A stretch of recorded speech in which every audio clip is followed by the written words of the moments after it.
Assalamu alaikum. Salam sechatera. Ahlan wa sahlan. Maza al khair and good afternoon and a very warm welcome to this session on the Halal Leadership Forum.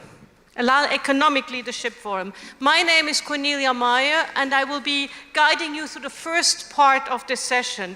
Let me tell you, we have translation devices because some people will speak in Arabic, some people will speak in English. So we have, channel number 1 is Arabic, channel number 2 is English, and channel number 3 is French. First of all, I have the great honor and privilege to announce a welcoming message by His Excellency Dr. Mohammed Suleiman Al-Jasser, the chairman of the Islamic Development Bank Group. He will be speaking to us on a video, and so off we go with the video of His Excellency. Bismillah ar-Rahman ar-Rahim. والصلاة والسلام على أفضل الأنبياء والمرسلين سيدنا ونبينا محمد وعلى آله وصحبه أجمعين. Excellencies, distinguished guests, ladies and gentlemen, Assalamu alaikum wa rahmatullahi wa barakatuh. It gives me immense pleasure to welcome you all to this flagship Halal Economy Leadership Forum, convened by the Islamic Development Bank in partnership with Saudi Arabia's Halal Products Development Company and Malaysia's Halal Development Corporation. Our commitment to fostering growth in the halal industry aligns with our overarching goal of supporting green, resilient, inclusive, and sustainable development in our member countries. The global halal industry is experiencing remarkable growth, with Muslims spending $2.29 trillion in 2022, marking a yearly increase of 9.5%.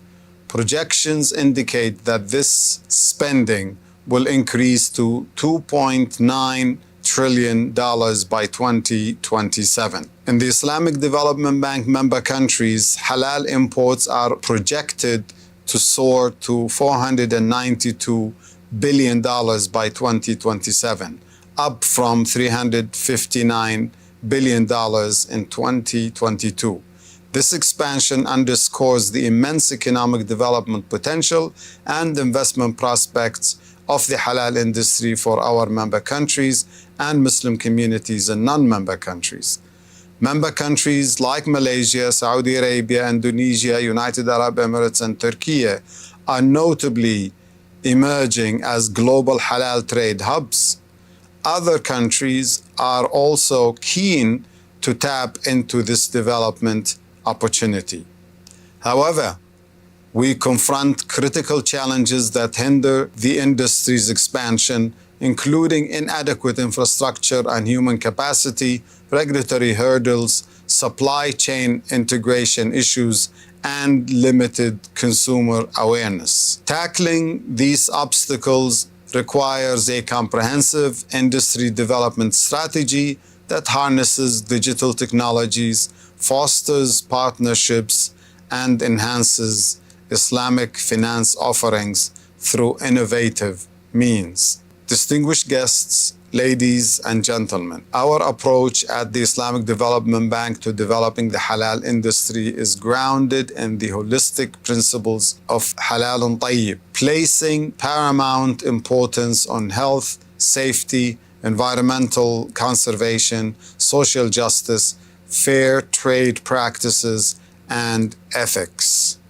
Central to this approach are the principles of circular economy and sustainability, guiding the design of products and processes to minimize waste, optimize resource utilization, and champion green initiatives. By embracing these principles, we aim to foster not only the economic growth of the halal industry, but also its positive impact on environmental conservation and social responsibility. The establishment of the Islamic Development Bank Center of Excellence in Kuala Lumpur underscores our commitment to promoting the halal economy. This center dedicated to advancing both the halal industry and Islamic finance, serves as a pioneering force in delivering holistic solutions for halal industry development.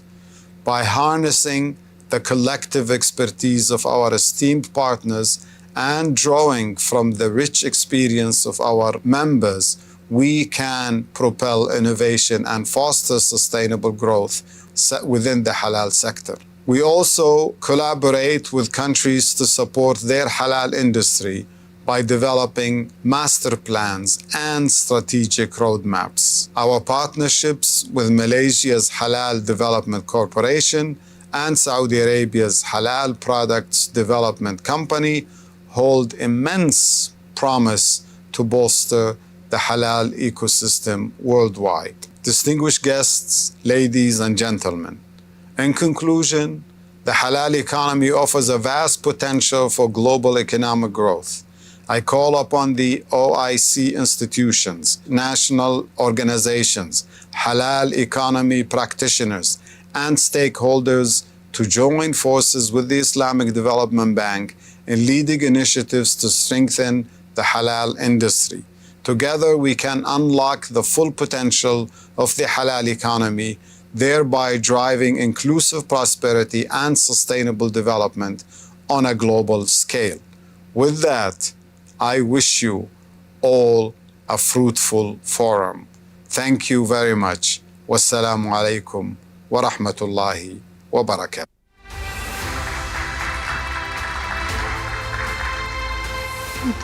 Nobody could have framed this better than His Excellency, the Chairman of the Islamic Development Group, to give us the dimensions, the challenges, and the prospects of the halal industry, the halal economy. Now, it is my distinct pleasure to ask His Excellency Datuk Van Saidi Van Abdullah, the Ambassador of Malaysia to the Kingdom of Saudi Arabia, to read the welcoming special address of the Honorable Senator Tunku Datuk Sri Uddama Safrul Tengku Abdulaziz. Your Excellency, might I ask you to the stage, please.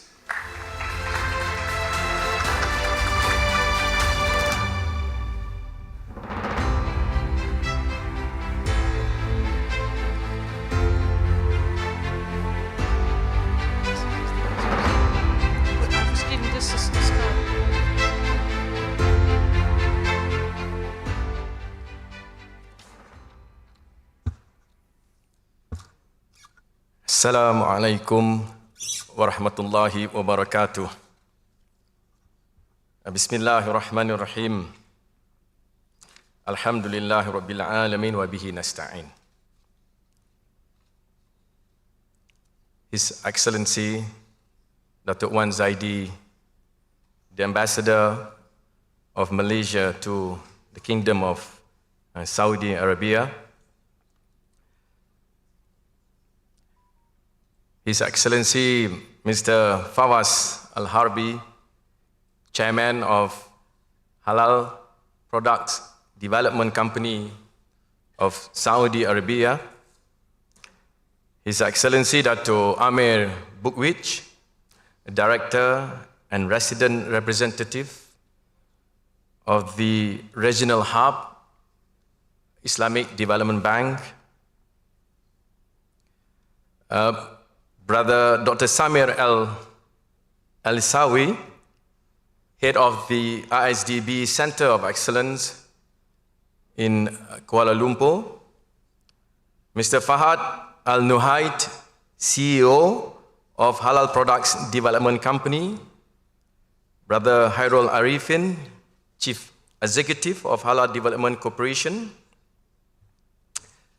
His Excellency Dato' Ahmad Suaidi, the State Secretary of State of Perak, Malaysia, distinguished guests, ladies and gentlemen, allow me to speak representing Halal Development Corporation, the co-organizer of today's Halal Economy Leadership Forum. And I must apologize that His Excellency the Ambassador will later deliver the official keynote of the Minister of Investment and Trade and Industry of Malaysia. Ladies and gentlemen, I extend my heartfelt gratitude to each and every one of you for your presence today at the Halal Economy Leadership Forum 2024 in Riyadh. I'd like to express my deepest appreciation, shukran jazilan, to the Islamic Development Bank and Halal Products Development Company for their invaluable cooperation and agreement in co-hosting this meaningful forum today. This forum serves as an interactive platform, fostering dialogue and partnerships that are crucial for the advancement of the global halal economy. I also extend my sincere appreciation to the Ambassador of Malaysia to the Kingdom of Saudi, Datuk Wan Zaidi Wan Abdullah, for his presence and for delivering the speech on behalf of the Minister of International Investment, Trade and Industry, Malaysia.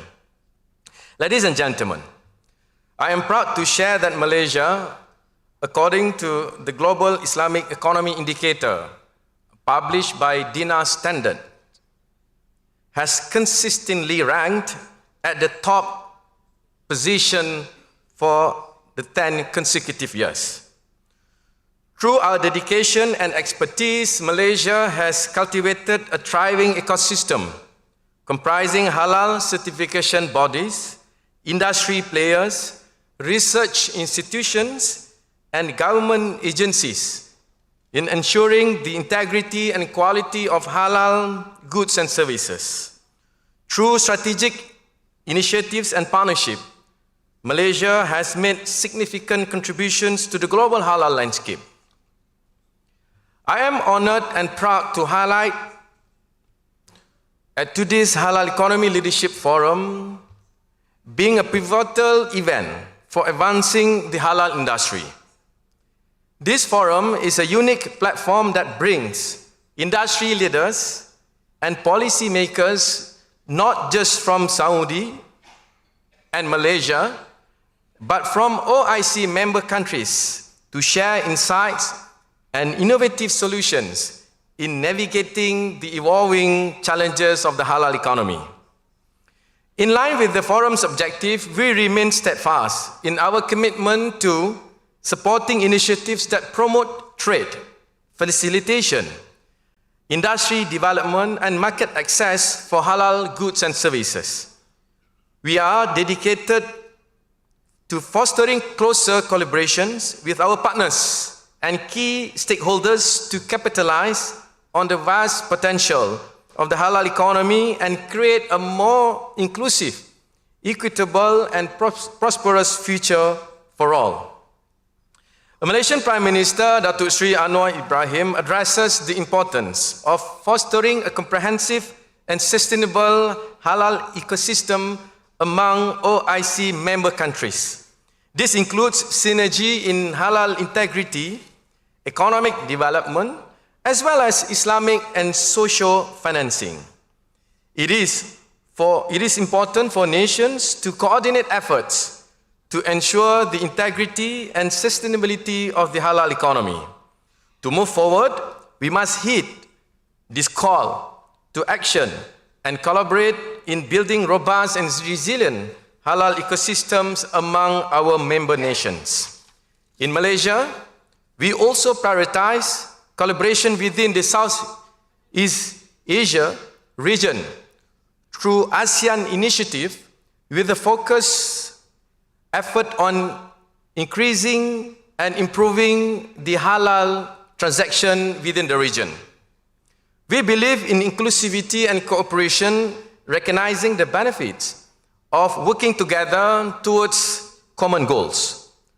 While aspiring to take the leadership role in this endeavor, we also provide support to our neighbors, developing their halal ecosystem. We also engage in collaborative efforts with those whose ecosystems are maturing. I'd like to emphasize this spirit of cooperation extends out not only to our neighbors, but to all over the world. Ladies and gentlemen, Malaysia is committed to embracing science, technology, and innovation adoption in halal industry, a commitment highlighted by our Minister of Investment, Trade and Industry, Datuk Sri Tunku Zafrul Tunku Aziz. We actively promote and facilitate the integration of cutting-edge technologies into all aspects of halal ecosystem, from digital trade facilitation to ensuring halal food security and traceability in the supply chain. Science, technology, and innovation, or STI adoption, is a fundamental aspect of our national agenda. Ladies and gentlemen, I also want to take a moment to acknowledge the pivotal role of the Islamic Development Bank in fostering the development and progress across OIC member countries. For years, ISDB has been a steadfast partner, providing essential financial support, expertise, and guidance to member nations striving for economic progress. In fact, we have our Datuk Ahmed Bukwich, who is also going to be a panelist for today's session. We have seen together the collaborative efforts between Malaysia and Bosnia, for example, for many years. And I am very glad to see that he is still discussing the halal agenda until today. And I am very, very happy to know that he actually initiated lots and lots of initiatives between ISDB and ASEAN member countries, particularly Malaysia, in fostering collaboration between ASEAN members and OIC members in halal economy. However, as the global landscape evolves, providing only financial aid is no longer sufficient. Sustainable development demands more than just monetary assistance alone. I know that ISDB recognizes this shift and actively seeks innovative solutions to ensure lasting impact on the well-being and economy of member countries. As someone who shares a vision for a prosperous and inclusive future, I know that ISDB is deeply committed to addressing disparities among member countries, striving for equitable wealth distribution and balanced economic development across the Ummah. Ladies and gentlemen, as we reflect on the future of our economies, it becomes increasingly evident that the halal economy can serve as a new engine for growth and prosperity. With a vibrant ecosystem already in place, the answers to many of our economic challenges lie within the current setting of the halal economy. Ladies and gentlemen, last but not least, at its core, halal embodies ethical principles guided by Sharia law, making it inherently aligned with the values that the world seeks today. With the increasing emphasis on environmental, social, and governance or ESG consideration, halal can seamlessly integrate into this framework, offering a holistic approach to ethical business practices, as well as halal not only just promoting ethical practice but also adheres to social responsibility and environmental stewardship. Before I end, I must also thank my fellow brothers in HPDC, Halal Product Development Company of Saudi Arabia, for all these tremendous partnership that we have, and I look forward to more cooperation between HDC and HPDC in many, many years to come. With that, I urge each of you, distinguished leaders and esteemed figures, to persist in championing the halal economy agenda with determined dedication. Assalamualaikum warahmatullahi wabarakatuh. Thank you. Now there is enthusiasm. We couldn't hold him back. He went on the stage. I call that enthusiasm for economic leadership of the halal economy. The next enthusiastic leader of the halal economy is Mr. Fawaz Al-Haribi. He's the chairman of the board of directors for Halal Products Development Company, HPDC, which is a public investment fund owned company. Mr. Al-Haribi, may I ask you to come on stage, please?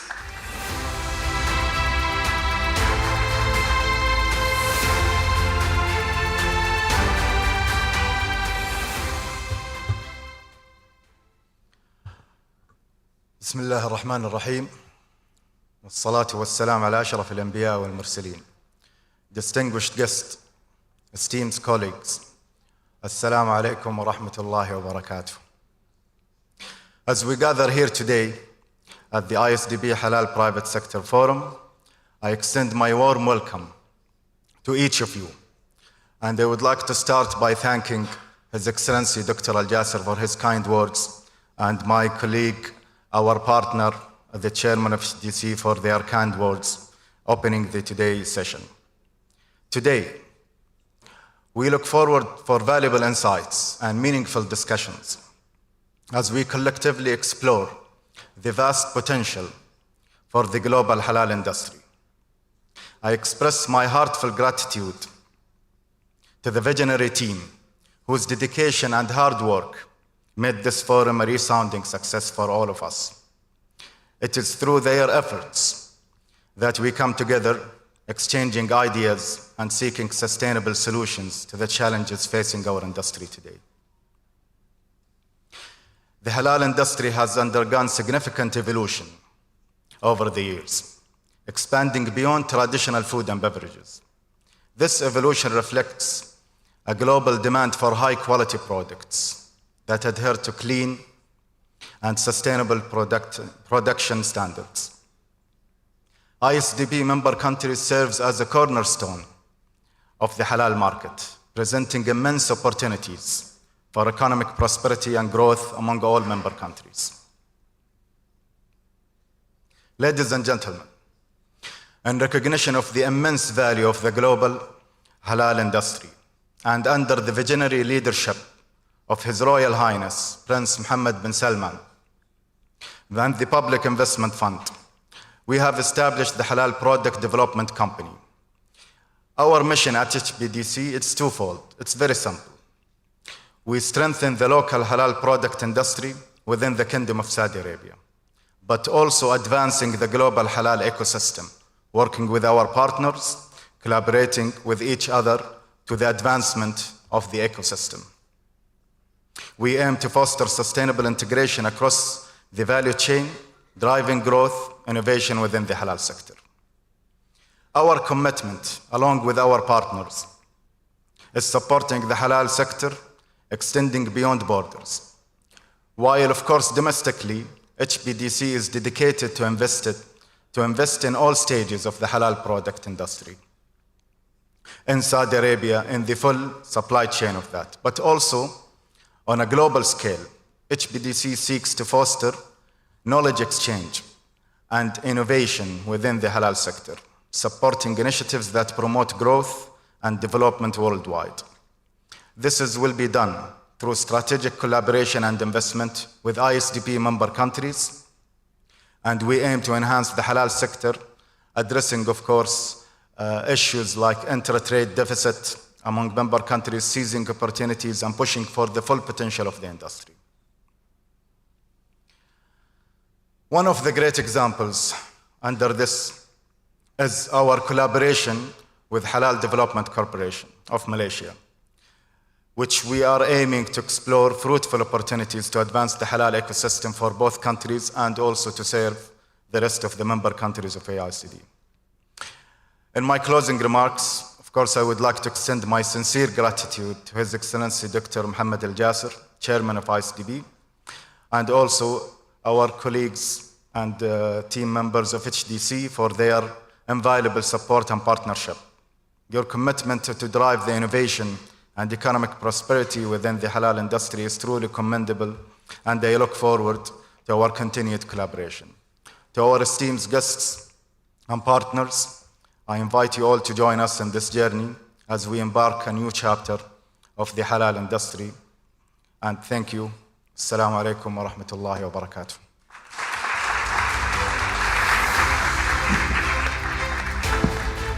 This just goes to show how business-minded and oriented the Islamic Development Bank is. We had business before government, but we have now the great honor and pleasure to welcome His Excellency, the Ambassador of Malaysia to the Kingdom of Saudi Arabia, Datuk Wan Saidi Wan Abdullah.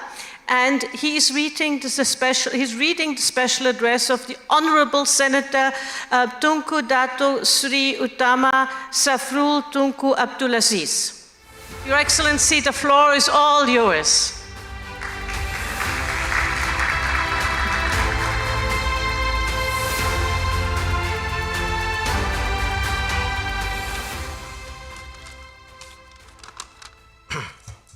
Well, thank you very much, Cornelia, for chairing and moderating this event. So it is a great pleasure to be with all of you to represent and to read the special address of Senator Tengku Dato Sri Utama Zafrul Tengku Aziz, Minister of Investment, Trade and Industry of Malaysia, at this special occasion and at this special event of Halal Economy Leadership Forum. So I shall not be dwelling into something else, and I'll straight away read the special address by Minister.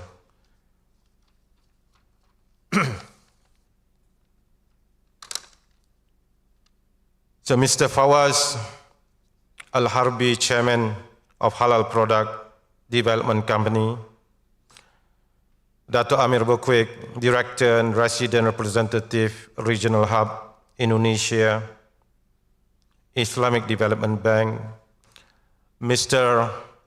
Khairul Azwan Harum, Chairman Halal Development Corporation Berhad, Mr. Fahad Al-Nuaid, Chief Executive Officer, HPDC, Dr. Samir El-Isawi, Head of ISDB Center of Excellence in Kuala Lumpur, Cik Hairul Arifin Sahari, Chief Executive Officer of Halal Development Corporation Berhad, Honorable Dato Ahmad Suhaidi Abdul Rahim, Perak State Secretary, Dato Wira Abdul Halim Muhammad, Chairman of Mara Incorporated, and also Dato Haji Yahanis Yahya, Chief Executive Officer of SADC, strategic partners, distinguished guests, and member of media. Bismillahirrahmanirrahim. Assalamu alaikum wa rahmatullah wa barakatuh, and a very good afternoon.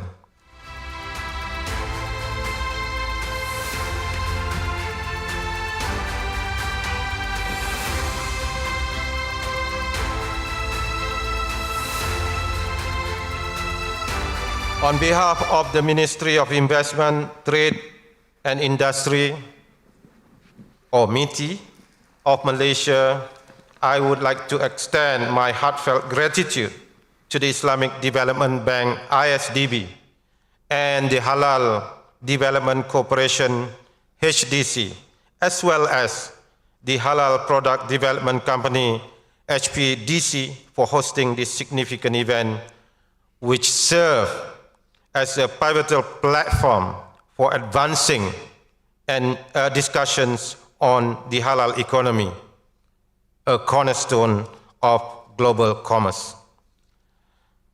So, ladies and gentlemen, the concept of halal transcends religious boundaries and has evolved into a broad standard embraced by diverse populations worldwide. The burgeoning demand for halal products and services from non-Muslim consumers has propelled this industry onto a trajectory of exponential growth. In today's modern era, the scope of halal extends far beyond dietary restrictions to encompass a wide array of activities within communities, spanning from personal care products and medication to various services and commercial ventures within the halal industry. So the surge in ethical consumerism adds significant momentum as consumers increasingly prioritize the social and environmental implications of their purchases. So this ethos resonates profoundly with the principles of halalan tayyiban, advocating for consumption that is not only permissible but also wholesome and virtuous.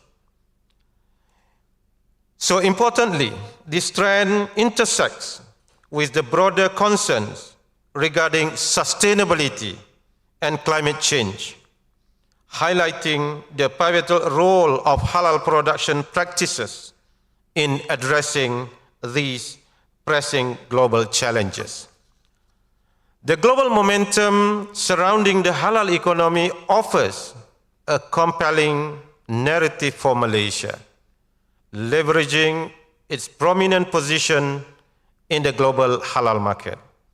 As a leader in both Islamic finance and the broader Islamic economy, Malaysia stands at the forefront of this burgeoning industry.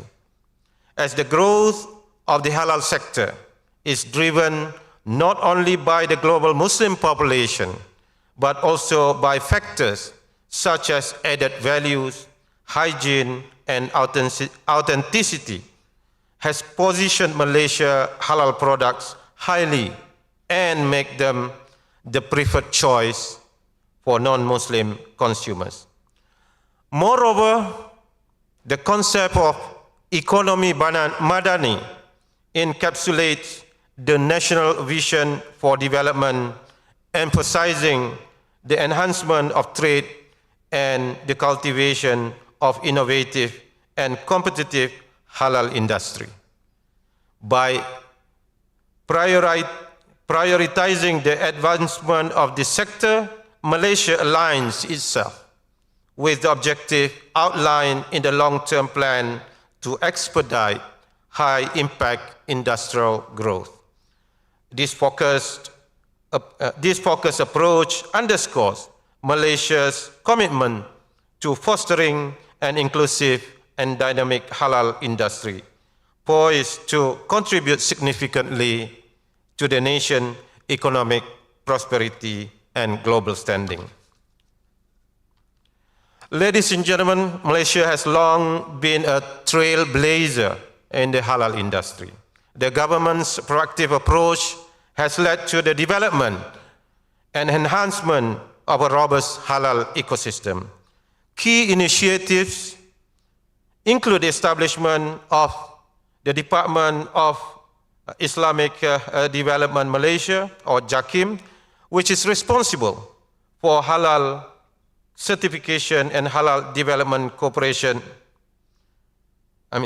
Halal Development Corporation, or HDC, to develop the halal industry.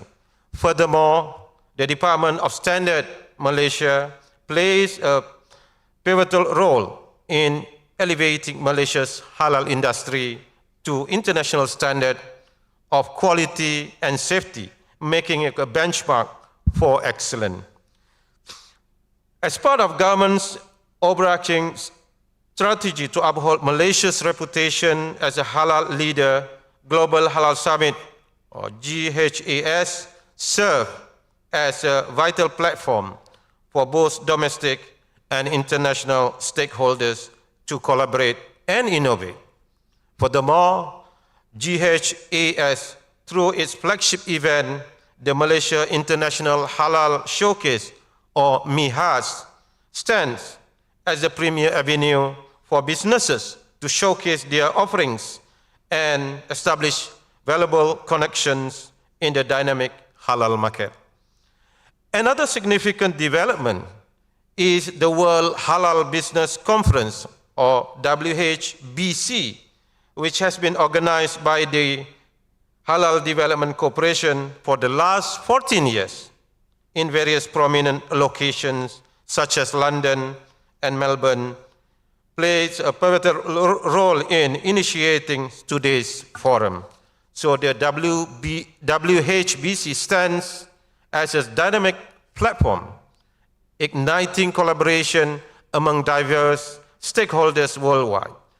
By convening industry leaders, policymakers, and academics, it sparked dialogue, innovation, and cooperation, propelling us towards a more robust and inclusive halal ecosystem. So this initiative embodies the essence of halal diplomacy, a concept we are actively shaping to further enhance global engagement and understanding. With these excellent records, I hope today's forum will provide yet another unique opportunity for stakeholders from various countries to exchange insights, best practices, and innovative solutions to address the evolving challenges and opportunities in the halal economy.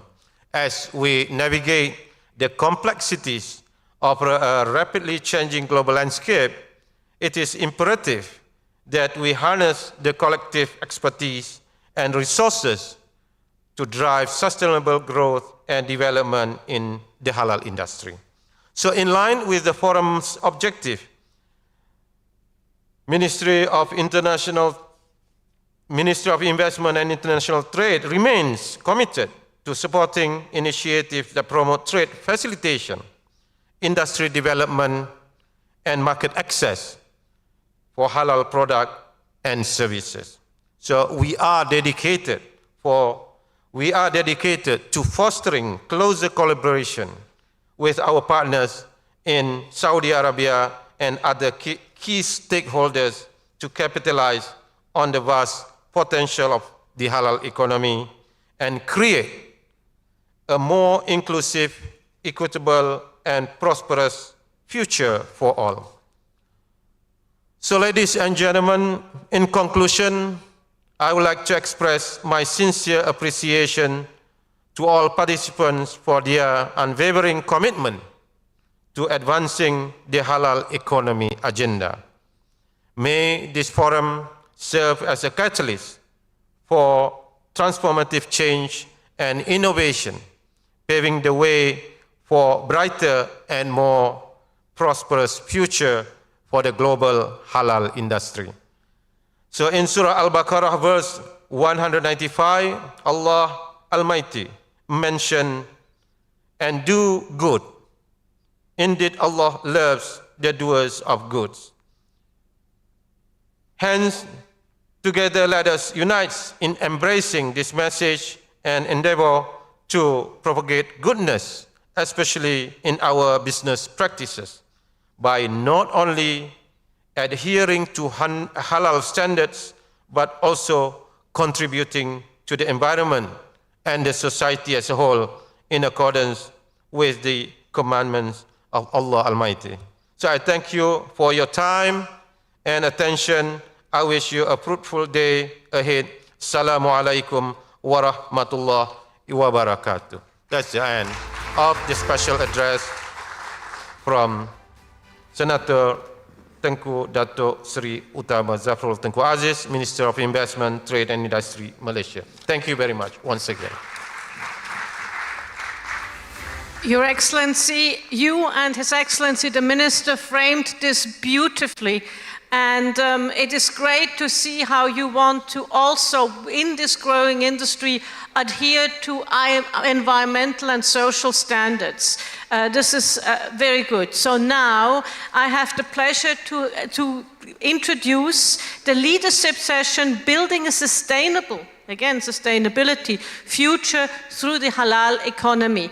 And it is my pleasure to announce the moderator, Mr. Rafiuddin Shiko. He's the CEO, Managing Partner of Dinar Standard. Mr. The floor is all yours and the one of your panel.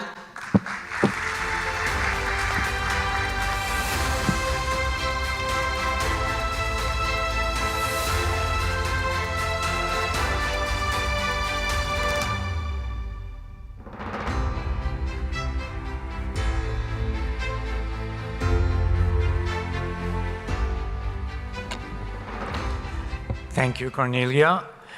Assalamu alaikum wa rahmatullahi wa barakatuh. May peace and blessings be upon all of you. My name is Rafiuddin Shiko. I'm the CEO of Dinar Standard, a management consulting firm that has been passionately focusing on the opportunity of this global halal economy space for over a decade now. I'm really excited to have a engaging discussion with true leaders today of our global halal economy space. And if the panelists would allow me, I would like to set the stage for all of you of this discussion we're going to have. We've been privileged to hear from the excellencies, starting with His Excellency Mohammed Al-Jasser, the President of ISDB, the chairman of HPDC, remarks on behalf of His Excellency, the Minister of Investment Malaysia, Chairman Mr. Fawaz as well, on the exciting opportunities. However, building on this, I'd like to just say that while we're talking about this multi-trillion-dollar consumer market, when we think about the core audience of over 2 billion Muslims globally who are driving this consumption of halal products and services. And when we know that the thesis of halal, as we have the session on sustainability, is halal and tayyib, meaning lawful and good. So we are talking about an opportunity that is both economic and social in its nature. And I want to honor the fact that this is a private sector forum of the ISDB group. And while we talk about this big opportunity, I wanted to share an interesting fact about some of the private sector enterprises that our sister entity, Salam Gateway, had produced a list of top 30 halal product companies from OIC member countries. And I just wanted to mention some of those names to recognize that we have private enterprises within the IDB member countries who are significant players, such as from Saudi Arabia, one of my favorite brands is Batil. We have Savola Group, Al-Marai, Americana. They're all major halal product companies. From Malaysia, Duopharma, FGV Holding, from Indonesia, Indofood, which we're all familiar with, or from UAE, Lulu, and so on and so forth. So this is to show that from a private sector point of view, we have active players. However, my esteemed panelists, and the questions that you will be addressing and sharing with the audience, we also know that the ISDB member countries have a significant halal product trade deficit. Mr. Fawaz had also highlighted that point. In fact, the 2022 study by ICDT, an entity of ISDB, highlighted a trade deficit of $63 billion for that year. So while we have over $400 billion of trade, while we have this multi-trillion-dollar consumer market, the questions we're going to be hearing from our leaders here is, what are the strategies that ISDB as a multilateral is doing to address this trade deficit? What are corporations such as HPDC doing to drive exports and create jobs? How is Malaysia addressing it as part of its national strategy? And above all, I think the role of sustainability and innovation. So I think with this, I'd like to start by asking each of our panelists to take 2 minutes first, 2 to 3 minutes, just to introduce your organization. And I'll start with Mr. Fahad S. Al-Nohait, who is the CEO of the Halal Products Development Company.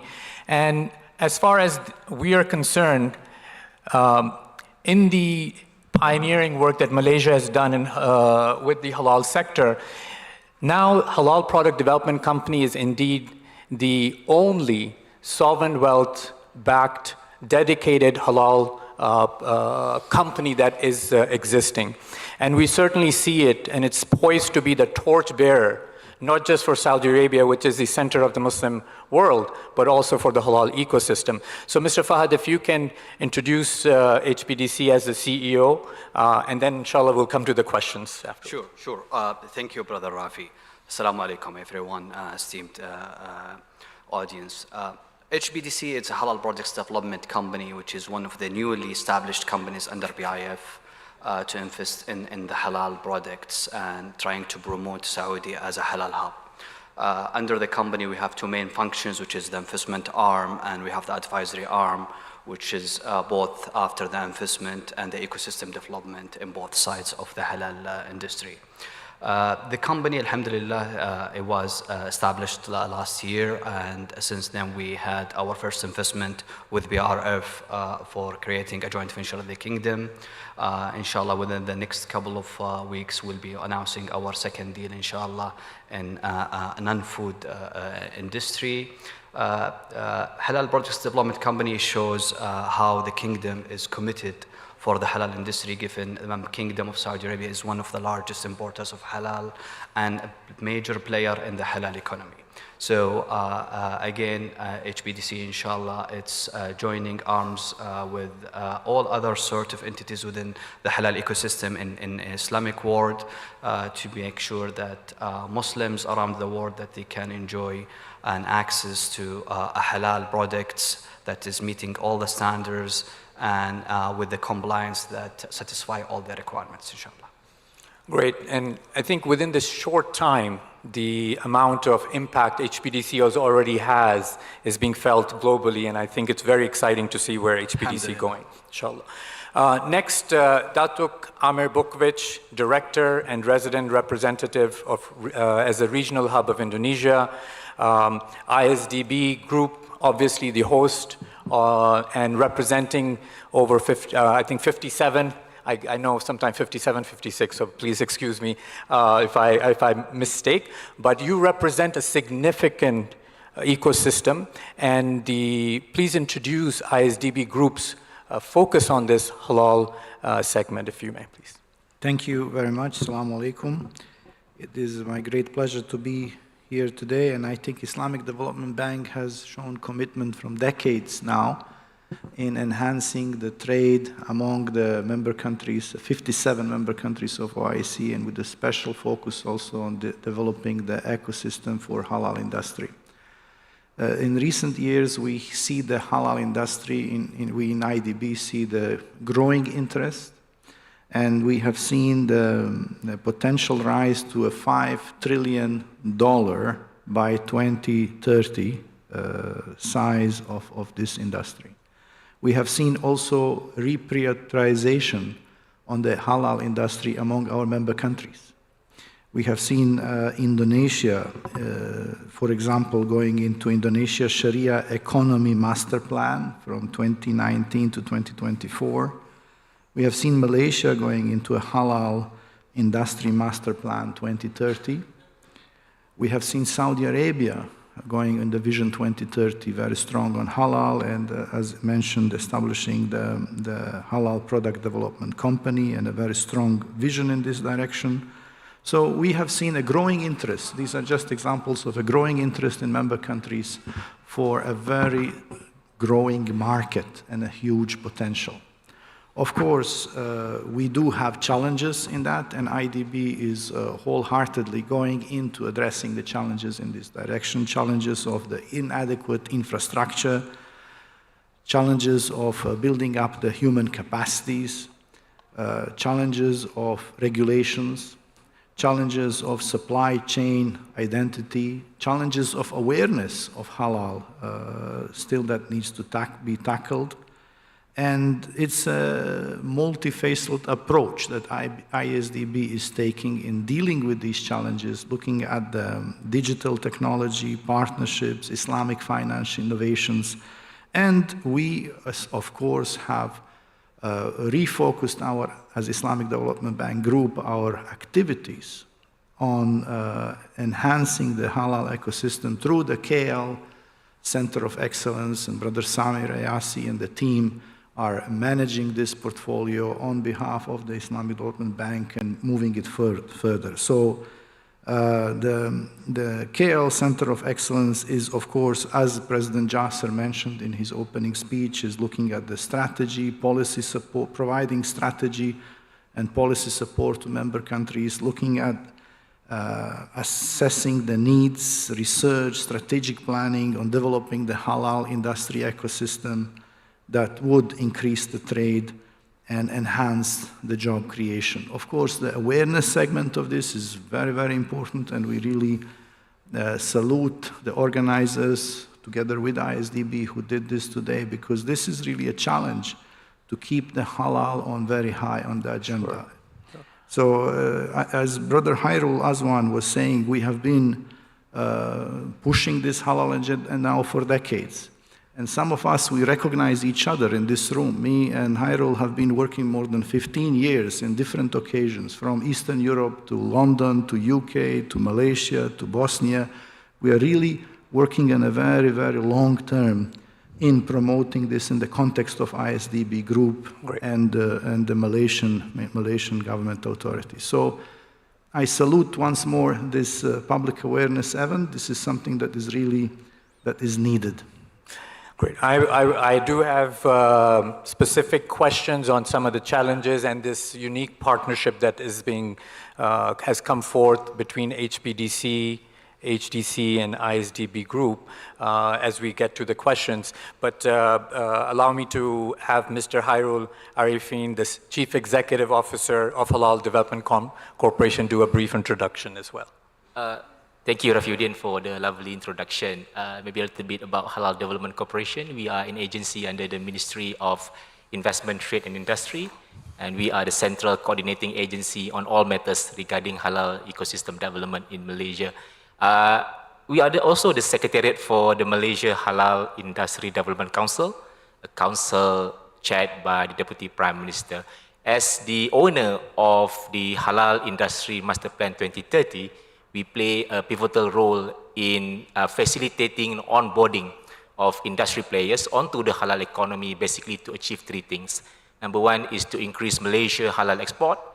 Number two is to attract direct investment into our halal industrial parks. And thirdly is to create quality employment opportunity for our people in this fast-growing segment of economy of the world. Thank you, sir.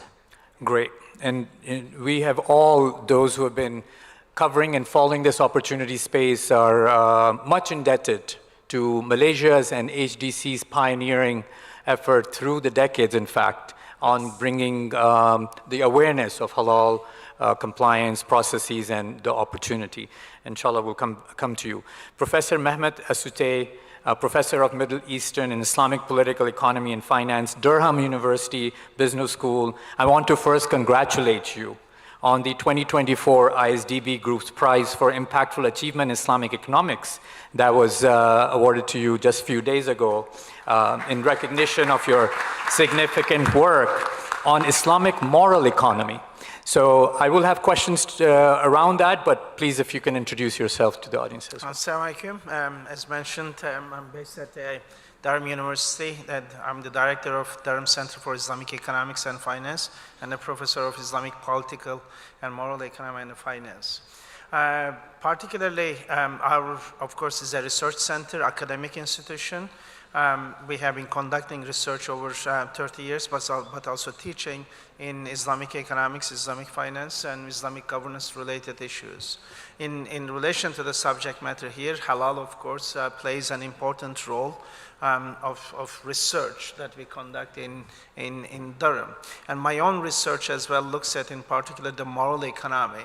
That might sound a bit different than the usual Islamic economics term, but that's very much related to consequences that we are discussing here in terms of halal, because the halal and tayyiban, as mentioned in the speech of the minister as well, that very much the consequences, yet the process is okay, is halal, but what consequences we are producing through that process, the halality of that, the consequence of that is an important process. And therefore, in my research, as mentioned in the prize, which stressed on the moral economy part, looking at not only the process that slaughtering animal is halal, but what consequences that we produce, or financing moving capital from A to B is halal, but what consequences produce.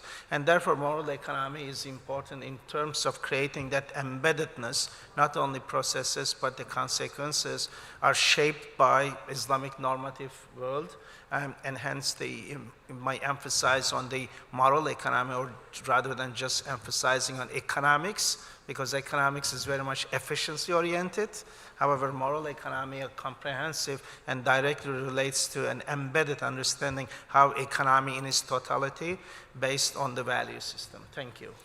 Great. And inshallah, I have some questions on how, as you've been a well-known, recognized Islamic finance academic, trainer, and I don't know if any in the Islamic finance space would not know of Dr. Mehmet. So your views on the halal intersection point, industry point will be very interesting.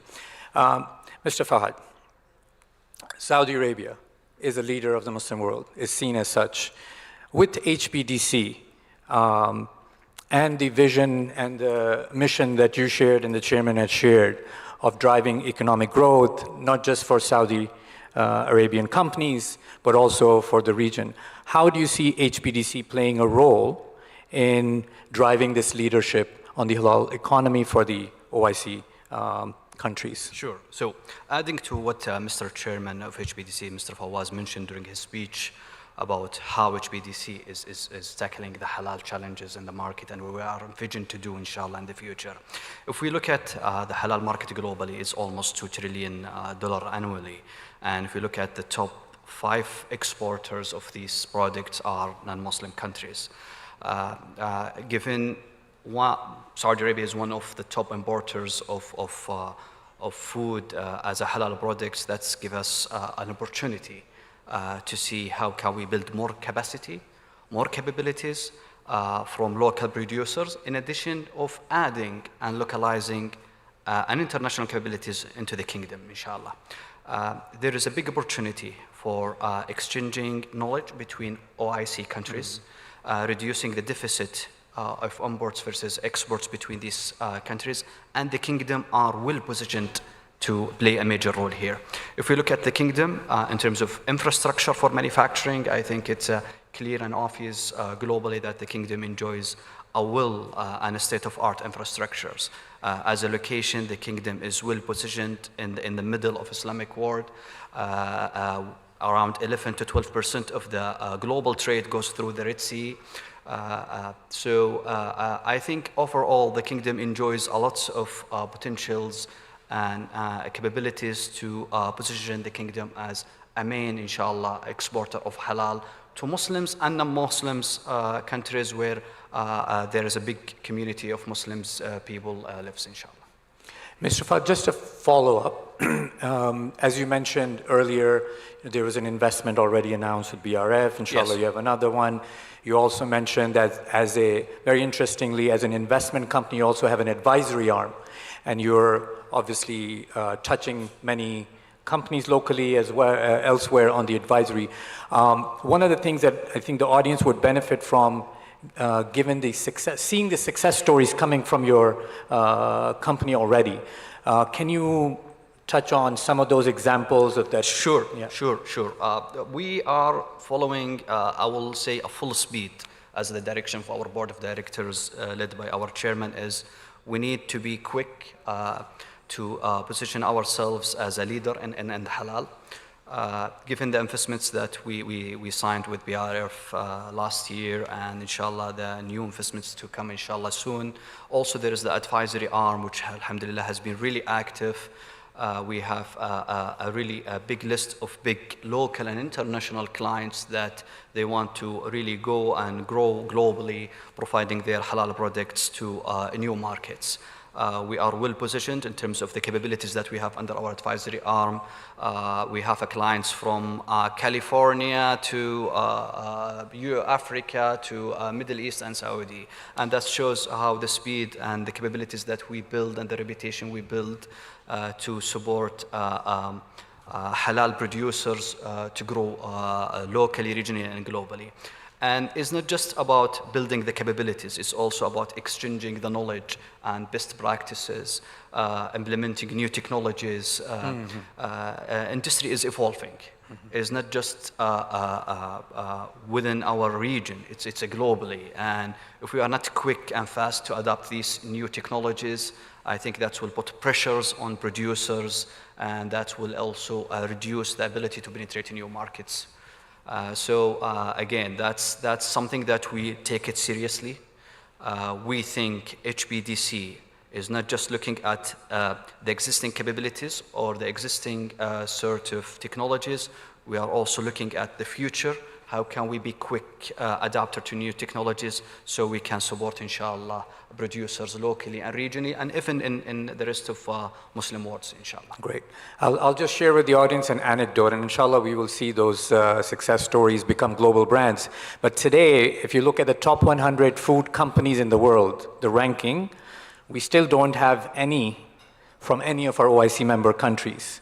And inshallah, I think with the efforts such as from HPDC, HDC, ISDB Group, and others that IDB Group is also touching, I see that inshallah we're getting there slow. Inshallah, just to add one extra point here is we are working with the local players in the kingdom, for example, to expand their capabilities and being able to penetrate new markets. Unfortunately, we cannot share the names, but inshallah these are big corporations that they are making billions of revenue, and they are aiming really to grow in Muslim world. So this is something that I know we are not in liberty to share the names, but we are committed to help them, inshallah, to grow globally. That's great, and inshallah I'll come back on other questions.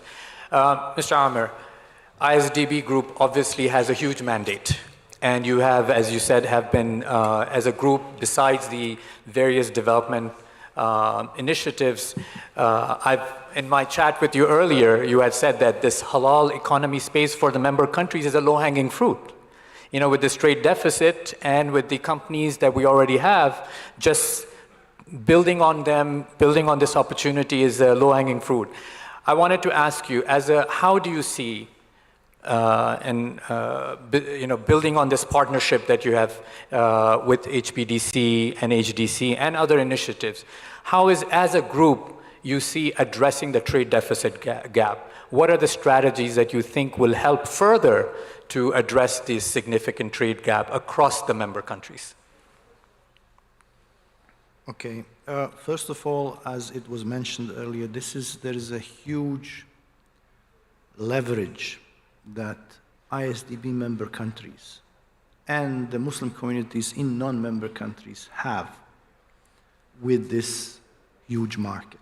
Mm-hmm. It's a huge market. It's a market where Muslims alone are spending 2.29 trillion on halal products and services per year, and this is seen to grow at 2.89 trillion by 2027 on the halal imports by ISDB member countries. And we are seeing a huge potential in this regard. Now, we do have a huge deficit, but it's important just to say that this leverage that our institutions have, and through partnership, it's something that really creates a new horizon for the economies of our member countries, and also for the Muslim communities in non-member countries. So institutions like HDC, HPDC, ISDB can have a pivotal role in unlocking this potential, in dealing for our companies and opening the potential on this. As you mentioned, we do have, according to the OIC Halal Economy Report, we have a deficit of 63 billion for the halal economy products among the OIC member countries. That exists there. But any problem that we look, this is a problem definitely, and we are looking how to address it, and we are actually jointly, and this event today is going in that direction. Absolutely. But every also problem can be perceived as an opportunity. The quality of our products, the quality of our exporters, of course, we have a long space there, not only in the halal side, but in all sides to actually back up. We have the trade deficits actually on our member countries, and we shouldn't forget that our member countries, so 57 among them, we are having the least developed countries. We are having the countries that are having stability issues, 29, 31 of them are least developed countries. So we have certain challenges, but how do we actually, deal with this is developing strategy on reducing the dependency on imports through trainings, through technology, through infrastructure.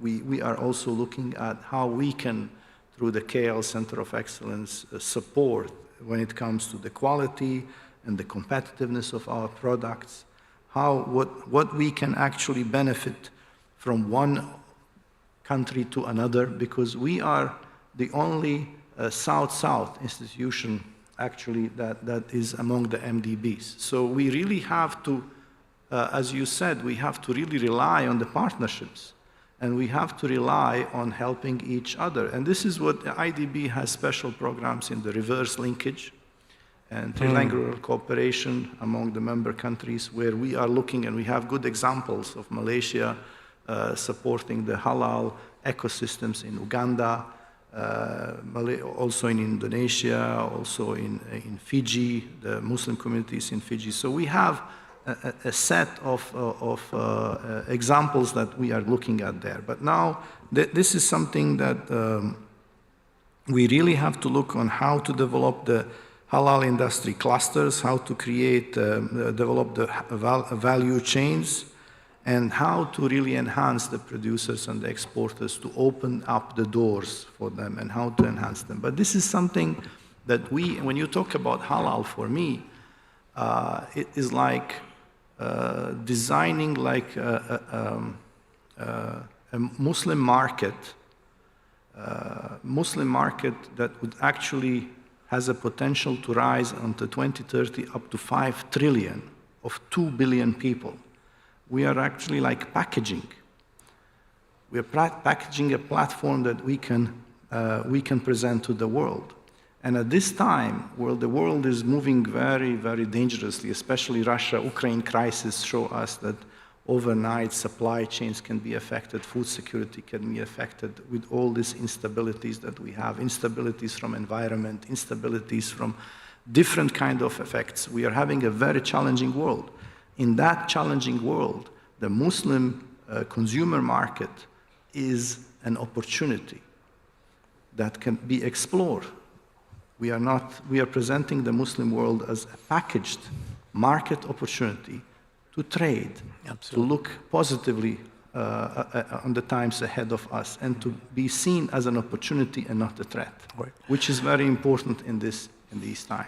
I wanted to just double emphasize your point about leverage as you started your comments. A multi-trillion-dollar opportunity is something that helps build bridges.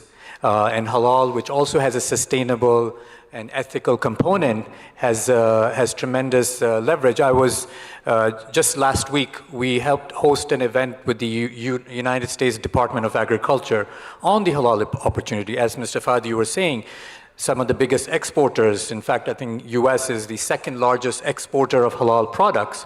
So to them, it's an opportunity, but it's also an opportunity to engage. They see as a leverage, as Mr. Amr, as you were saying, that the halal market is something that they're also dependent on, and we are part of a codependent world. So certainly that point is noted, and it's great to see IDB Group, and you also touched on the clusters aspect as part of the strategy and value chain, which I know, Mr. Fahad, when you look at investments, and Mr. Hairul, when you're looking at strategies, you're looking at the various clusters that work. So just moving on, Mr. Hairul, you had talked about Malaysia's 2030 master plan. We've been following HDC very closely. And this plan is quite different from the previous master plan. Can you highlight some of the unique aspects and what are your goals out of this versus how the earlier master plan was? Thank you, Rafiuddin. The idea of having these master plans is basically to chart the pathway of our halal economy development agenda from point A to point B. So the first master plan was developed in 2010, and then it brought us all the way to 2020, and now we already completed and launched our second master plan, which we call Halal Industry Master Plan 2030. But the baseline of the core strategic thrust of these two master plan, we have two. Number one is the halal governance development, and secondly is halal industry development. So, but when towards the end of the first master plan, we did a post-implementation analysis, and we realized during that time the size of halal economy throughout the world was around USD 3 trillion, but the supply going into the 3 trillion market is nothing more than 20%, leaving a huge gap of 80% between supply and demand. And then we were asked with a very strategic and big question. So what will be Malaysia's strategic response to reduce the gap? And we realized that halal agenda is actually not a competition. It is a game which we need to play together. So that's the gist of the second master plan. So when we developed the second master plan, it's basically to enhance our halal ecosystem and to internationalize our halal product and services to make it more prominent, visible, and also globalized. The idea and the objective is, or the target, the outcome, is to achieve or to get, to increase the halal industry contribution to the country GDP to almost 11% by 2030. So we have outlined 7 strategic thrusts altogether. Number one is to enhancing halal industry-friendly policy legislation. So we realized that not all must be covered. So we need to empower more the industry players to play their parts in upholding the halal integrity throughout the supply chain. And secondly, we need to creating new and bigger market spaces for Malaysia's halal product and services. So we need to work together with other parts, entities in other parts of the world in creating more market space and marketplace for our products and services. And thirdly is to establishing a larger pool of halal experts and professionals to meet global demands, because halal is a very highly knowledge-driven kind of economy or industry. It lies with the people. So I give you an example, like in Malaysia case, for each certified halal products or to be certified halal products must employ at least one halal compliance manager. So that is Malaysia. So like in many parts of the world, many countries out there are following Malaysia standards when it comes to developing their halal industry or halal economy. So that particular requirements apply. For countries like Malaysia and also Saudi Arabia, we can easily find competent halal compliance manager, but in non-Muslim majority countries like Japan or Korea, they don't have that kind of luxury, having competent halal compliance manager. This is where we can export our talent to meet the global demand. Next is enhancing quality and integrated infrastructure development, fostering thought leadership, producing more homegrown halal champion, because we are moving towards sustainability, even though Malaysia halal ecosystem is already 15 years old, but the sustainability is not there yet because we keep on relying on the multinationals. So in order for our ecosystem to be more robust and sustainable, more homegrown halal champion need to be introduced or need to be created. We need to have local Messi, Ronaldo that can score for our halal industry. And of course, facilitating more competitive Bumiputra participation in halal industry. So there are a couple of highlights that I would like to share here with our master plan. Number one is forming a greater Islamic economy. So the promoter sectors that we are talking about here is the halal manufacturing and also services, and also Muslim-friendly services. So Muslim-friendly is not a lower version of halal. So it's basically services which are not covered under the halal standards which is developed by Malaysian government. And of course, we need to work on the enablers, the Islamic economic enablers. We have 5 altogether. Number one is Islamic financing and banking. Number 2, wakaf. Thirdly is takaful. Fourth is zakat, and of course, rahnu or Islamic mortgage. And again, we are moving towards the new direction, the revised direction, which is to mapping halal with this new economic development agenda like ESG, United Nations Global Compact Principles. So we need to have that, because the communication, if we want to communicate with the world over there, out there, so it cannot be like, okay, we have halal, you must follow it. So we must be able to immerse halal with other agenda as well. And of course, connecting halal ecosystem through halal diplomacy. This one I will share later in my talk later. Thank you, sir. HDC's relevance within Malaysia's overall Islamic economy ecosystem has been quite central, and we know Malaysia has always had a very strong Islamic finance ecosystem, and supplemented by a strong halal compliance ecosystem backed by government that's always been very strongly driving the priority of halal economy within Malaysia, and obviously that's why Malaysia has been at top of this ranking that we produce. And certainly I will come back also to hear about some of the challenges you're facing, because I still would like to see Malaysian brands from the halal economy emerge, such as Mary Brown and others. We know we have a lot of the companies there, but I think your good work is now being felt as you are enabling not just for Malaysian companies, but for other IDB member companies, providing enablement in your partnership with HPDC, but also in Central Asian markets and some of the other less developed IDB group companies. So that's great to see. Professor Mohammed, to you, I'm very curious to hear is you had pioneered in the achievement award that you got around Islamic moral economy, which you introduced to the audience. How do you see its relevance to this halal in real economy sector ecosystem? Okay. Thank you very much. As I mentioned, moral economy beyond the existing market system essentializes the importance of the value system of each society. In our case, that value system directly refers to Islam. Islam identifies the permissibilities and also accessibilities. And therefore, market economy has a particular allocation mechanism. However, moral economy suggests that there are other ways of organizing that, such as Islam, as part of the value system of societies in which, as we Muslim live, has certain impact in shaping, one, the behavior, two, the structures. So it is not only halal in terms of behavior, and therefore the consequence, the tayyib, has to be together essentialized.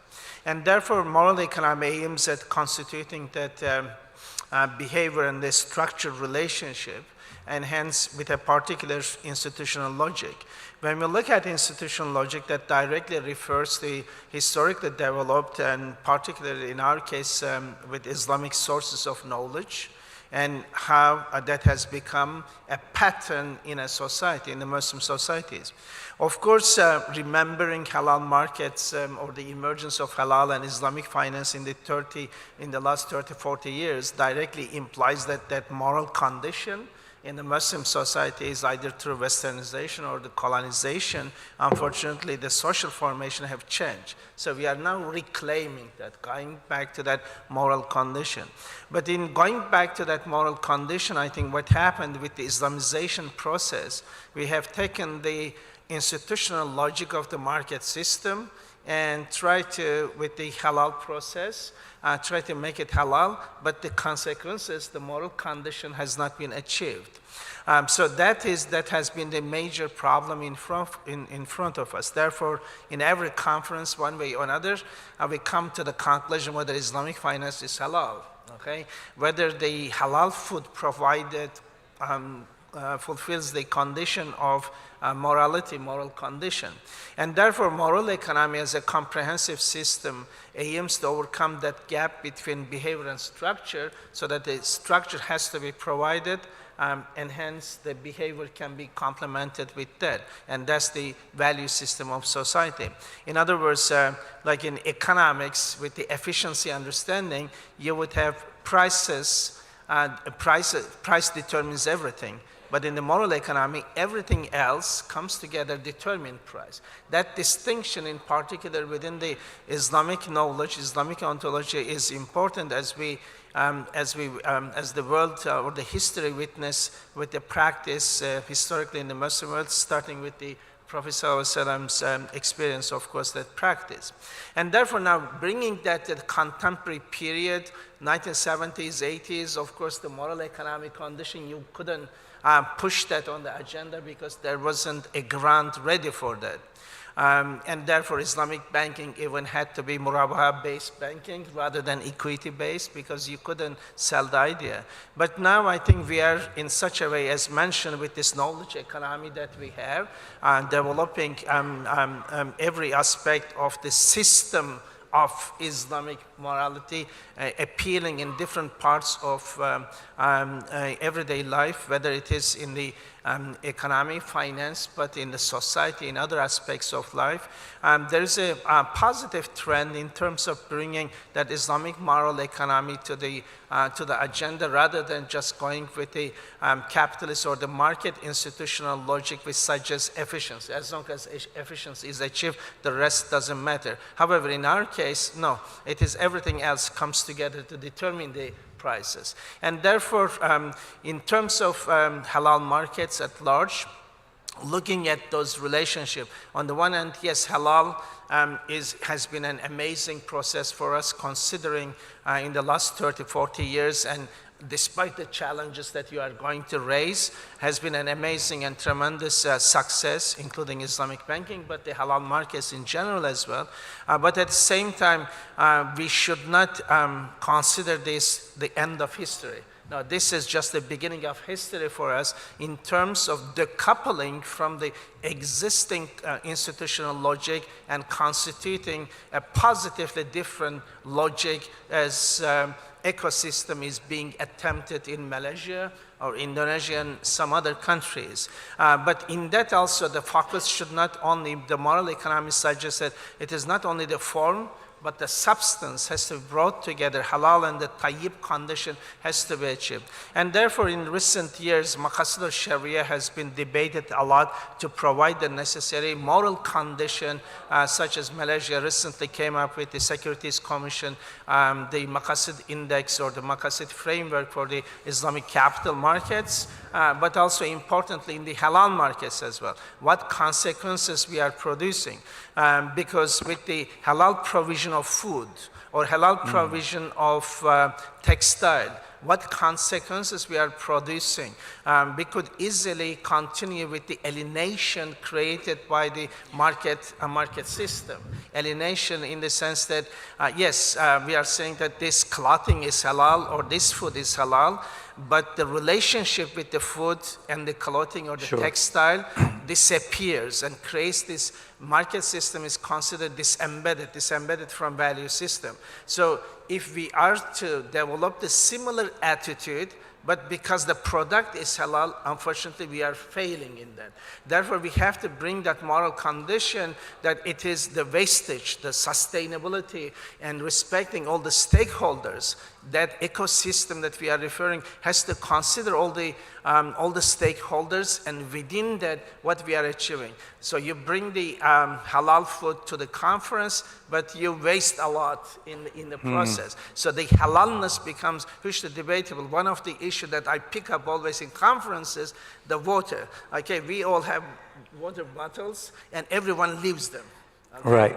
Without consuming properly, they would often have a sip, and then they will leave it. Sure. And the consequences of that, because our responsibility to the source as well at the same time. Correct. And therefore, moral economy aims at bringing all this together into the equation, changing the initial equation, rather than considering this as a commodity, but it attaches a particular responsibility. And therefore, halalness together with the tayyib relates with that responsibility, whether the slaughter of that animal, the condition of that, the consequences, how it is processed, and what is achieved in the end, preventing waste and ensuring sustainability. All this have to be considered as part of the process. Of course, we are in the beginning of this journey, but we should not consider that we have reached the end. It is just the beginning. Hopefully, we will all work together to achieve that. Thank you. Thank you, Professor. I think it's very important to recognize that we have such depth and richness of our tradition in terms of the thinking and the, as you said, the knowledge base of Islamic principles that have driven Islamic finance development, as well as the halal industry development today. It has underlying values principle. It's reflected today in the way these standards are established by the standard setting bodies, as well as we know, OIC has a standard setting body, SMEEC. I think one of the challenges, Professor, we will have is, as in Islamic finance, you have the challenge of the form versus the substance. And similarly, we have in halal as well. So while the Islamic finance ecosystem that's been talking about Maqasid Sharia, there's a lot of great academia that's coming out of Malaysia, even Saudi Arabia and rest of the OIC countries, translating that into application of financial institutions that are focusing on ethical aspect, and same thing coming to on the halal product side. Now, coming to Halal Product Development Company, one of the things that we have seen, Mr. Fahad, is that positioning of HBDC as a halal lifestyle and sustainable. And I think we see that in the positioning as well. And when we see the audience for halal today, the global Muslim consumer market is one of the youngest demographic. So they're the most tech savvy.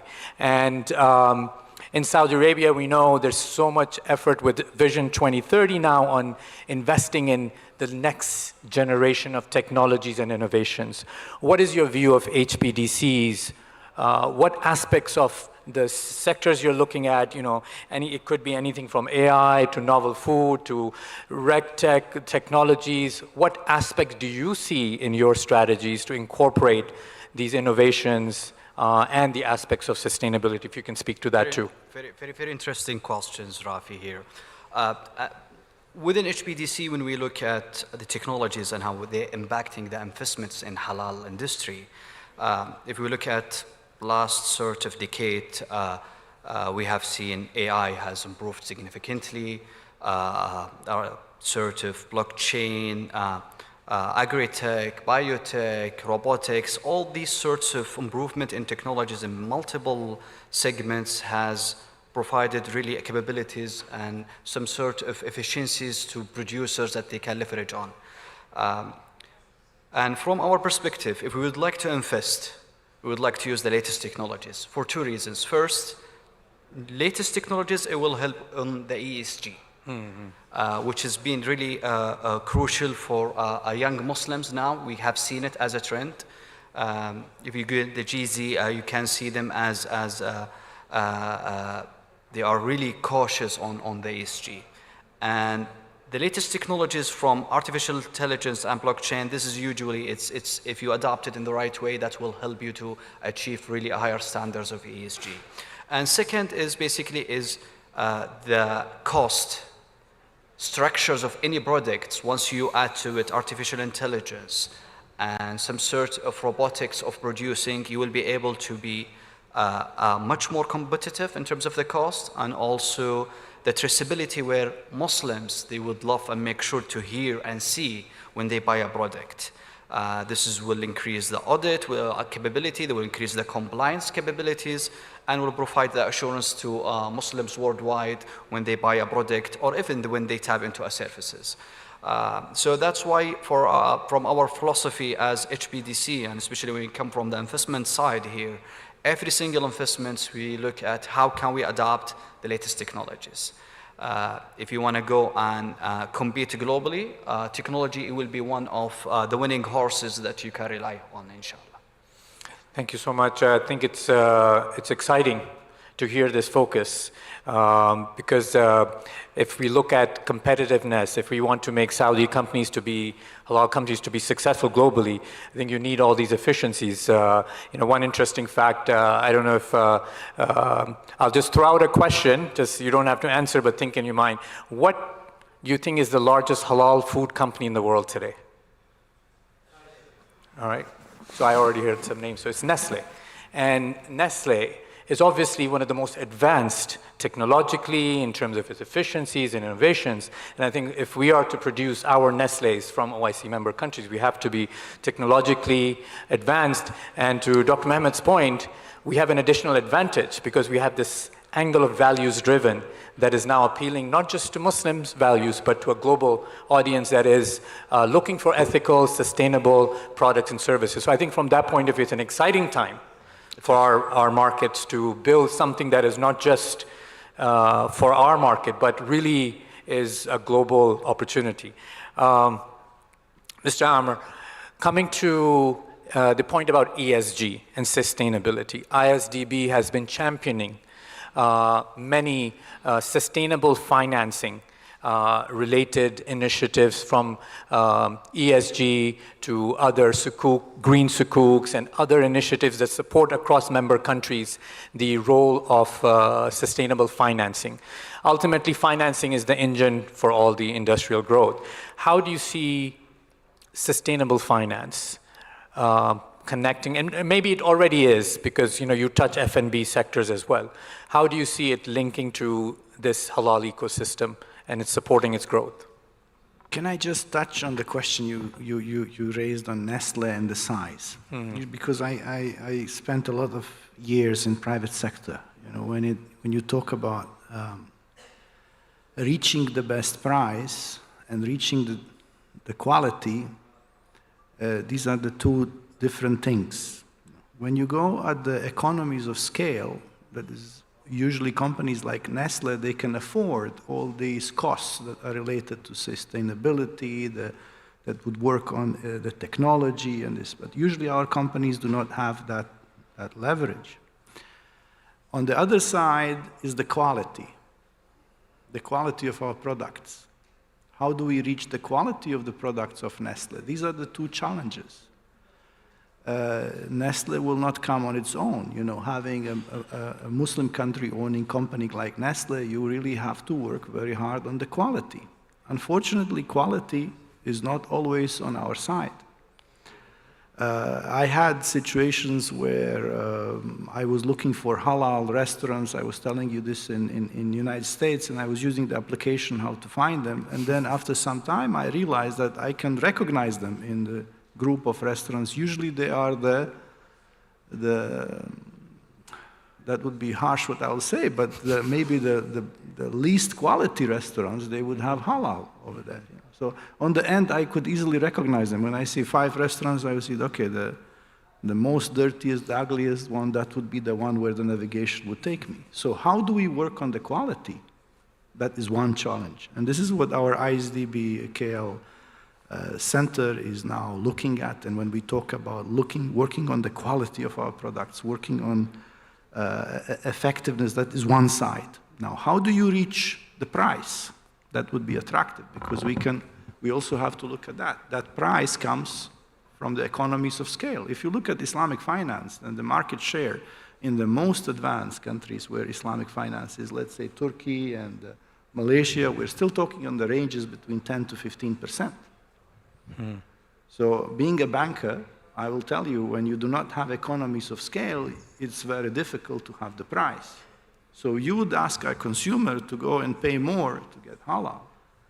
And that would be a challenge that we have to overcome. Now, how do we do that? Then again, we really have to spend a lot of effort on the awareness and the importance of public education. So public education and events like this actually is something that would lead us to more awareness of the consumers, that halal would bring taiba, and would bring the quality, what Professor was saying. But that quality really has to be there. Are we better? Is our products that we have, are they better than the Nestle products? Are they even at least the same? Are they even just slightly less of a quality? These are the challenges that we would have to face. And then you would have to know that all these on the sustainable, on the ESG factors that you have to factor in, these are all factoring in further on the price. Right. And that would affecting the cost of the product at the same time. So this is really challenge to balance between the economy of scale and the cost of product and the quality of product. So this is something that we really have to work. We have an uphill an uphill challenge for ISDB, for HPDC, for HDC, but I am really happy to see that we at least are going in that direction, that we are cooperating together. I was very proud of the work of the KLCE did in Azerbaijan together in cooperation with HDC. This is something and I would like to salute on this. This is something that we have to work. We have an uphill battle for achieving this. Just on this point, given this is the 50th anniversary of the ISDB group, I think it's one that the OIC member countries, there's no other organization like the ISDB group, and certainly the KL Center for Excellence with this focus on halal ecosystem that has a lot to offer. While we have the trade deficit, while our brands are not yet in the top 100, but I think the good news, and I think what gives and should give all of us optimism, is we do have really good brands emerging and growing regionally, locally, and regionally as well. When I come and I consume Al Marai as an example, dairy, which is now one of the largest dairy companies in the world within that category, the quality of dairy products here is much higher than what I experienced back in the US. So I think we have brands that are emerging, same thing in Indonesia. I was just referring to one of our colleagues at HPDC with this cosmetics brand from Indonesia called Wardah. And again, the quality is such that they have surpassed L'Oreal and some of the other Coty in terms of their local market presence. So I think I think there is strong momentum, and we have, from economies of scale point of view, these are multi-billion-dollar annual revenue companies. But I think collaborating, engaging, and one of the things, the thesis that HPDC investment in finding investment in partners, joint venture partners that you have done with BRF, but others that you're looking in the region as well, builds that scale to enable that. So I know I will still come back to you on the Suku ESG, the sustainable finance question, but just to kind of also get Mr. Hyrul's opinion, I want to be conscious, actually, we only have a few minutes, so I will, actually what we'll do is, given we just have a few minutes, maybe Mr. Hyrul, any final comments from your side, and as we conclude this? I think we need to start connecting the halal ecosystem. And of course, I can share with you some of our recommended action plan. Number one is to have more bilateral understanding between one country to another. I think we need to have a G2G kind of movement in order for us to connect the ecosystem.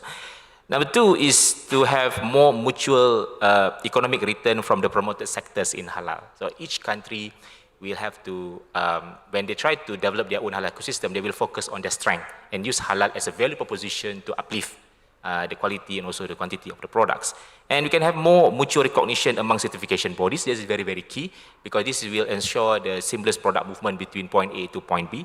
And we will love to encourage more cooperation between the Halal Economic Development Agency like HDC with Halal Economic Development Agency in other parts of the world. In this case, in Saudi Arabia, our partner here is HPDC, and of course, ISDB will give us access, give both of us access to the 57 OIC countries.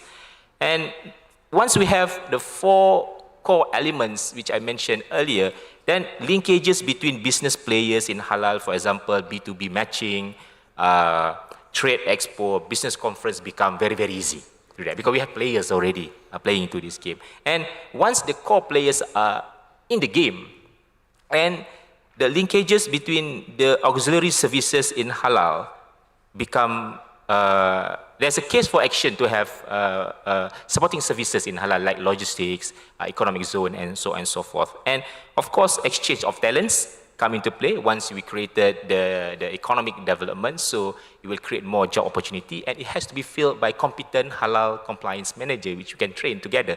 And last but not least, we need to be, when we try to connect the ecosystem, it got to be halal and more.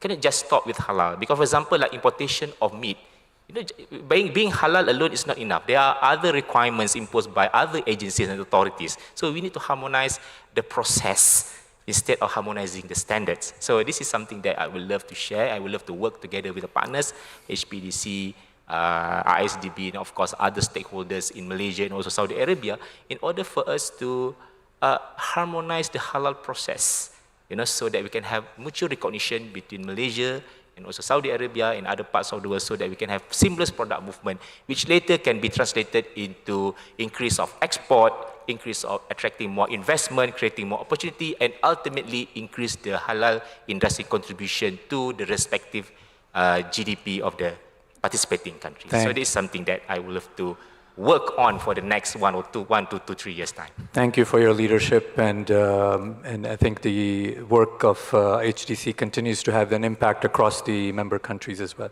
Dr. Ahmed, if I can just have some quick closing comments from you as well. Okay, thank you. As I mentioned, this is amazing narrative is being developed, and some countries, I see doing better than the others, but good examples and good practices are emerging. But the important issue, again, I'm going to refer to whatever we are doing in these halal markets, whatever the practices we are developing, we should always keep in mind that we should not commodify whatever we are doing. By commodifying, unfortunately, we will be responding to the market conditions rather than the requirements of Islam as a totality of form plus the substance. Unfortunately, I feel that with the halal markets, that commodification is taking place. Everything is being commodified, everything is very much around prices, and additional price mechanisms are created in the process, and also therefore the disembeddedness from the Islamic moral conditions are just responding to the market conditions. And these are important issues that I would take as a lesson for myself, but also industry players in particular.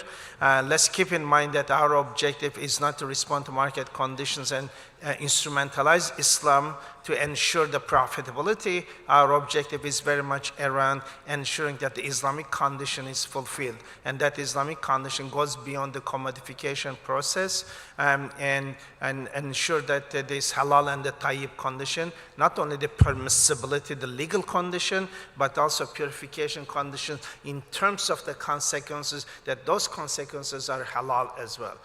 Whether it is Islamic finance, whether it's the food sector, textile, fashion, whatever it is, let's work towards such an objective, and inshallah good practices are emerging, but as I mentioned, and I'm going to repeat again, this is just the beginning of history rather than the end of history. Thank you. Great, thank you. Perhaps something for the Center of Excellence to look into or pick up on building this aspect. Mr. Fahad, any closing comments from your side? Well, first of all, I would like to thank ISDB and HDC to partner with HBDC to host such an event. I think it's a great opportunity to mix up with the other and learn from other experiences, exchange knowledge and ideas for the benefits of Muslim Ummah, inshallah, bi'idhnillah. Thank you. Thank you, Mr. Fahad, and we continue to excited about this young and new enterprise that HBDC is, and certainly see it as a reference point for all of the member countries, inshallah. Mr. Amir. Well, I would just like to echo what brother said. I think it's very important that we are together, and what's very interesting is listening to us, we see different perspectives. When we talk about the Muslim world, we come from a different backgrounds. We do not have the same priorities. We have different concerns, and listening to these different concerns is really refreshing, and I think this has to be continuous. I spent my Eid in South Korea, and in South Korea, the standards, I was desperate to find anything just with the little label halal. I would put I would compromise my standards just to survive. Looking at halal from perspective of my home country, Bosnia, and looking from Saudi Arabia is different. Looking from Europe is different. Looking from Malaysia is different. That's why these kind of panels actually are really refreshing, and I would like to thank the colleagues. And I think we have, as I said in the beginning, we have an uphill struggle, and we have a huge opportunity. And I wish all the best, our partners, HDC and HBDC, and I hope that our Center of Excellence and Islamic Development Bank delivers. But we really have a very demanding times ahead of us. But however, looking and listening to this very diverse experiences is very beneficial. And I would also like to thank our partners in organizing this event today. Thank you, and ISDB Group's leadership is certainly needed. You're the platform for the 57 member countries, and in fact, non-member countries as well, and you touch. So I think having this platform to have a faster reach for entities such as HPDC and others is incredible. So we thank ISDB Group for that. So I think with that, I'd like to thank all the panelists. I've really enjoyed, I've learned, and I hope we've had a good engaging discussion. If we can have a quick round of applause for the panelists, please. Thank you, and I will pass it back. Thank you. We kindly ask you to remain on stage for a group photo, please.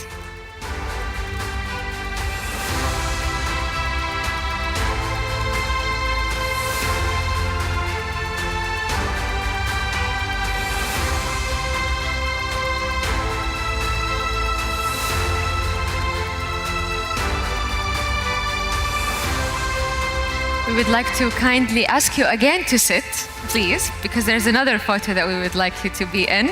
And I would like to call to the stage His Excellency Ambassador Datuk Wan Zaidi Wan Abdullah and Mr. Khairul Azwan Haroon, the chairman of HDC, and Mr. Fawaz Al Harbi and Mr. Samer Al Isawi. Let's give them a big round of applause, everyone. Mr. Khairul Azwan Haroon would like to present gifts for the panelists and everyone who is on stage.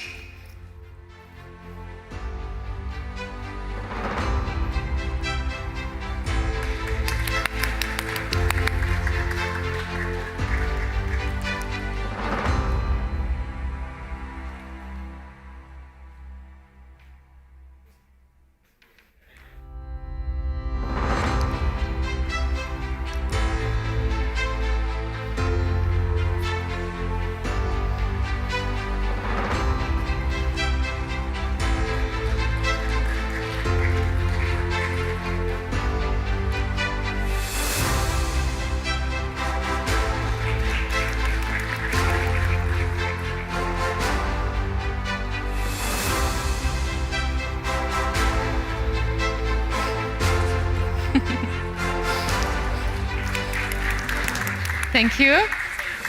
Thank you. And now we ask the panelists to leave the stage. Thank you very much. And of course, to our amazing moderator, Mr. Rafiuddin Shaikun. Thank you so much for your efforts.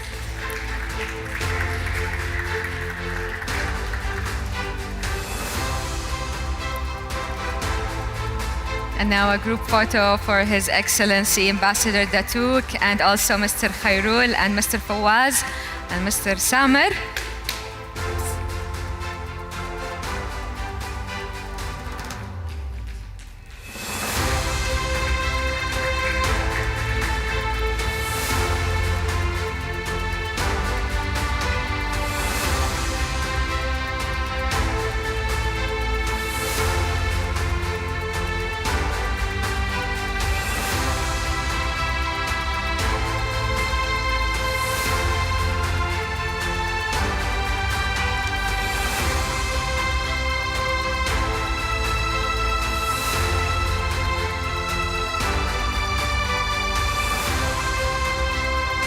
Thank you very much.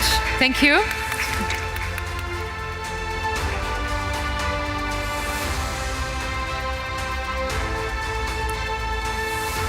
شكرا جزيلا لكم لكل من انضم لفعاليات منتدى القطاع الخاص لمجموعة البنك الإسلامي للتنمية على مدى ال3 أيام الماضية. شكرا جزيلا لكم وترحيب خاص لكل ضيوفنا اللي أتوا من خارج المملكة العربية السعودية.